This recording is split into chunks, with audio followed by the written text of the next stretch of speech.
नमस्कार दर्शकों। ये शिक्षा के क्षेत्र में जो बिहार की एक पहले से छवि बनी हुई थी, लोग पढ़ नहीं पाते थे, बाहर जाते थे पढ़ने के लिए छात्र। उस दिशा में एक पेशे से पुलिस पदाधिकारी जो सेवानिवृत्ति के बाद छात्रों के लिए एक बड़ा योगदान दे रहे हैं, उन संबंध में आज जो उत्तीर्ण छात्र हैं उसको लेकर एक पत्रमित्र संवाद है। क्या नाम हुआ? प्रतीति रंजन। प्रतीति रंजन कहाँ से आती हैं? मैं मुजफ्फरपुर से। मुजफ्फरपुर से। और यहाँ जो सुपर 30 में आई है, कैसे पता चला? असल में मेरी मम्मी अभियान सर को बिलीव करती है काफ़ी अच्छा, तो मेरी मम्मी मेरे को बहुत बार बताई है कि यहाँ पे अच्छा माहौल है, सिक्योरिटी भी अच्छा है, तुमको बस पढ़ना है और तुम्हारे डाउट सॉल्व होंगे, अभियान सर गाइड करेंगे, तो इसलिए मैं यहाँ पे आई। बाकी सबसे काफ़ी मुझे अच्छा लगा। बुनियादी शिक्षा बेसिक एजुकेशन जो है किस विद्यालय में हुआ है? Don Bosco academy. Don Bosco से। तो डॉन बॉस्को में बेसिक तो सारा पढ़ाई जो आगे पढ़ना है, इंग्लिश पढ़ना है, उसके लिए तैयारी थी। तो यहाँ जो प्रवेशिका के लिए, प्रवेश के लिए एंट्रेंस एग्जाम देना पड़ा। हाँ, उसमें क्या कठिनाई आई? एंट्रेंस एग्ज़ाम में मेरे को सिर्फ मैथ्स था, साइंस नहीं था, मैथ्स और एप्टीट्यूड था, तो उसमें मेरे को दिक्कत हुआ था। और इंटरव्यू सेशन में भी मैं काफ़ी नर्वस थी, तो अब यहाँ जो कोचिंग संस्थान में जगह मिला है रहने के लिए, कैसा माहौल है?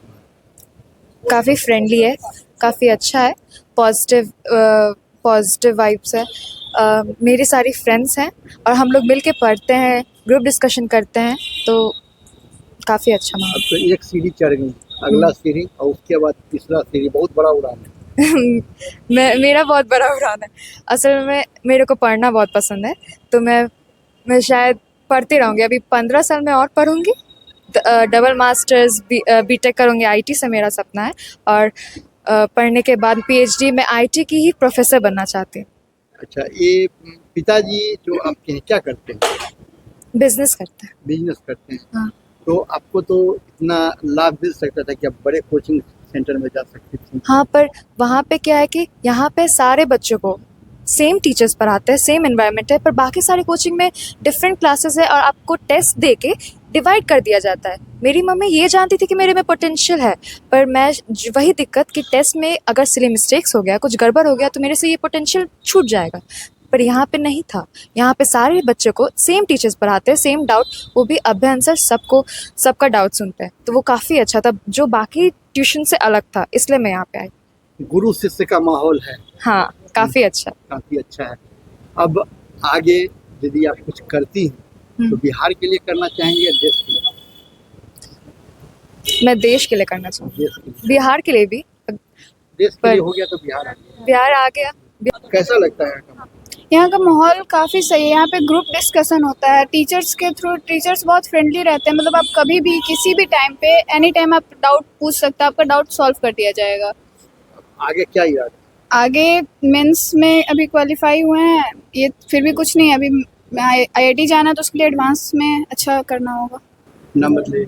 मेरा नाम मयंक मॉर्गन है। आप किस चीज़ की तैयारी कर रहे थे? हम जेई की तैयारी कर रहे थे, इंजीनियरिंग जेई। तो पहली बार में आप पहली बार है? हाँ, पहला ही अटेम्प्ट है मेरा। पहला अटेम्प्ट है। कितना परसेंट आया? मेरा परसेंटाइल आया 99.4।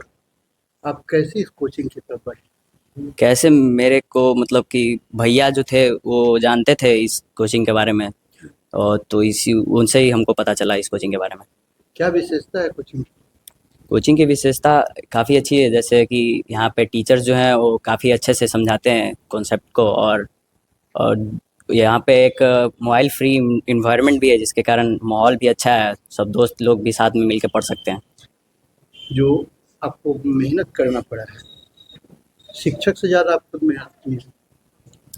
शिक्षक से ज़्यादा अगर मेहनत नहीं की है तो फिर पढ़ाई क्यों है? पढ़ाई। तो अब आगे क्या इरादा रखते हैं? आगे अब जेई एडवांस देना है, उसके बाद आईआईटी जाना है। नाम बताइए। आर्यन राज। आर्यन राज। पहले किस स्कूल से आप पढ़े?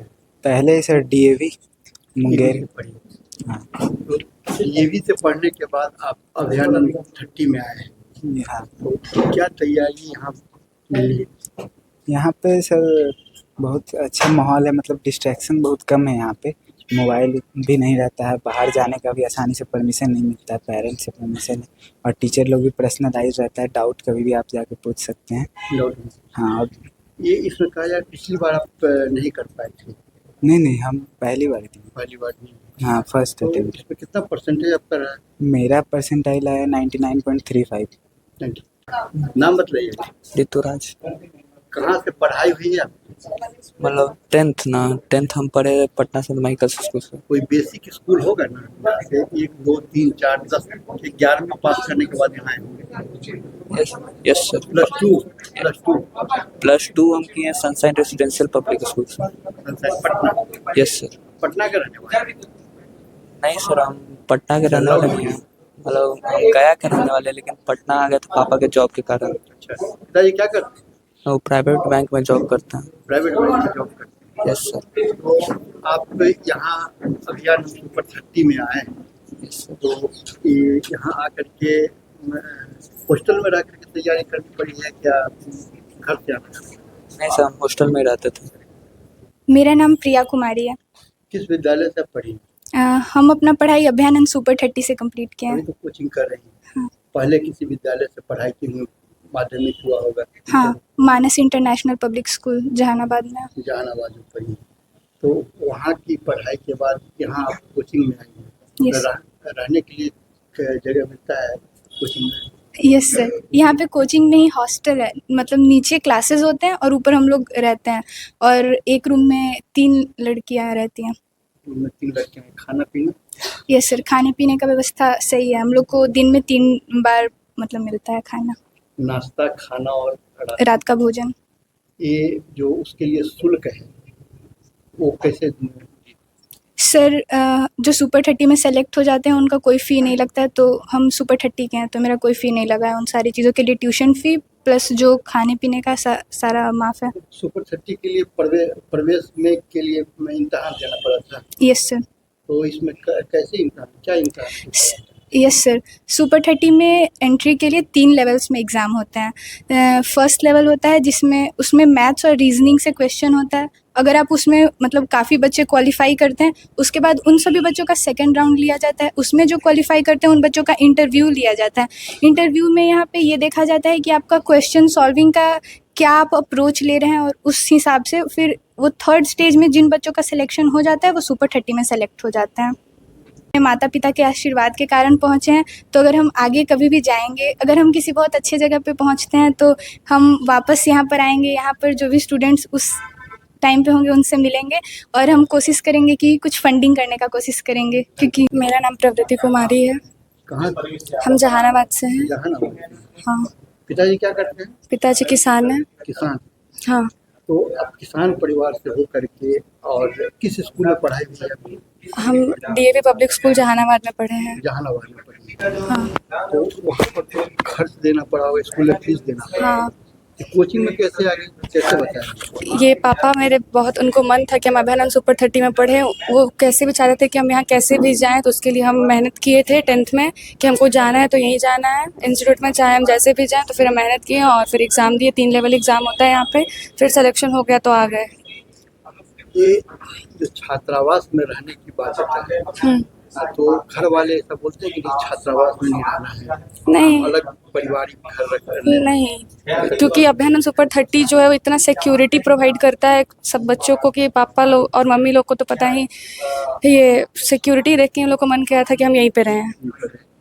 अब जो यहाँ परीक्षा निकाल चुकी है, हाँ। उसके बाद एडवांस भी करना है, हाँ, देना है।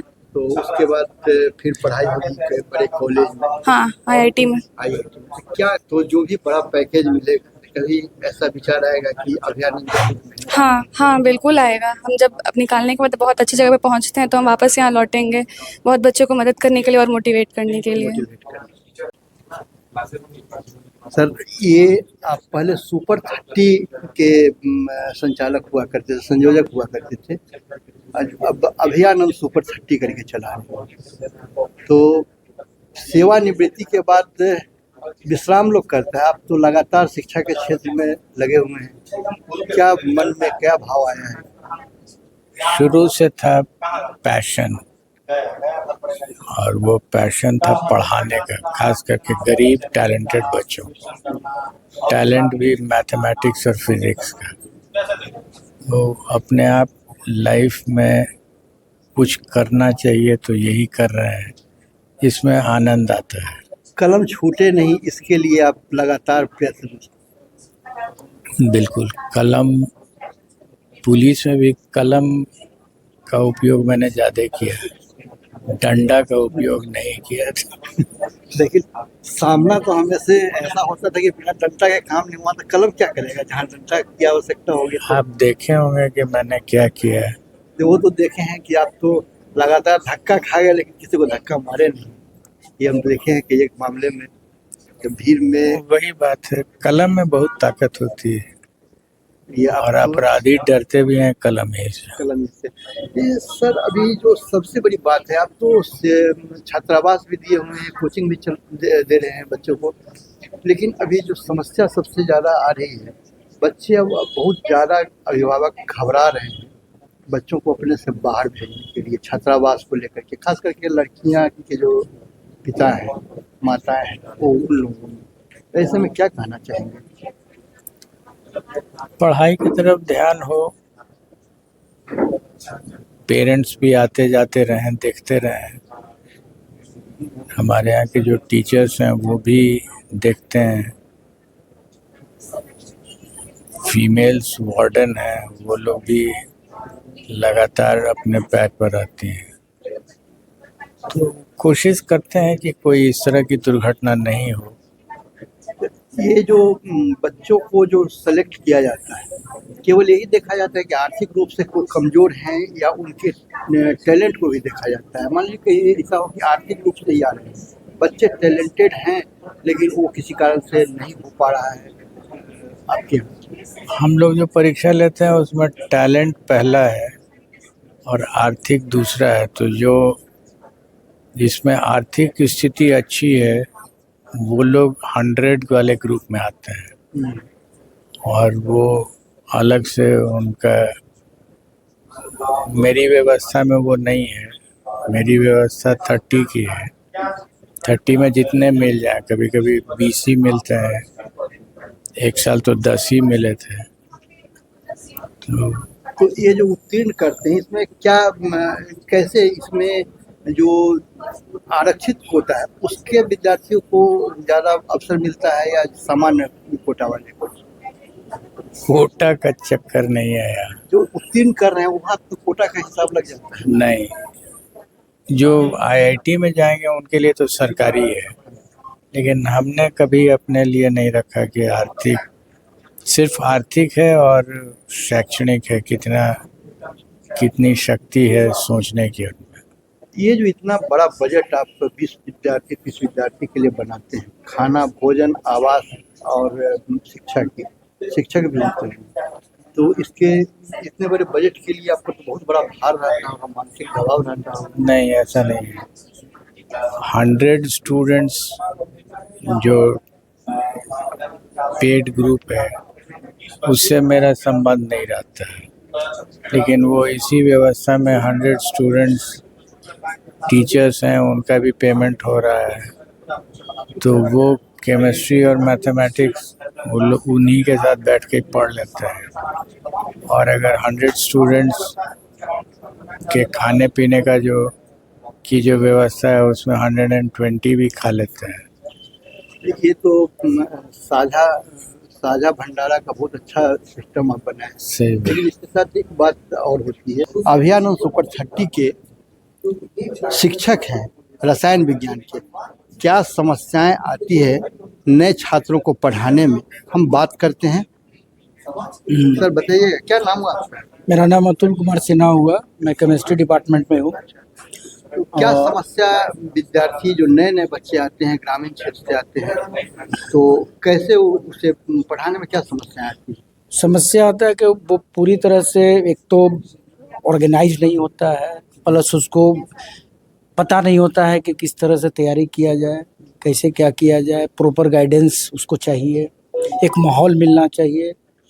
वो सारा व्यवस्था जब हम लोग देते हैं तो ये परेशानी अपने आप उसका यहाँ आने के बाद वो ठीक हो जाता है। अभयानंद सर का ये गाइडेंस रहता है उस पर।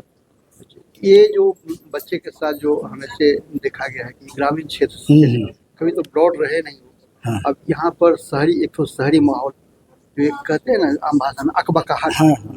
तो बच्चे वैसे में खुल करके पढ़ना चाह रहे हैं और तरक्की कर रहे हैं, कैसे उन लोगों को खोलते हैं आप लोगों का भाव? सबसे पहले तो उनको प्रॉपर एक काउंसलिंग चलता है कुछ दिनों तक पढ़ाई के साथ साथ। जब उनके पास पोटेंशियल होता है, बस हम लोग को ज़रूरत होता है उसको हार्नेस करने का, कैसे पोटेंशियल को रियलाइज़ किया जाए।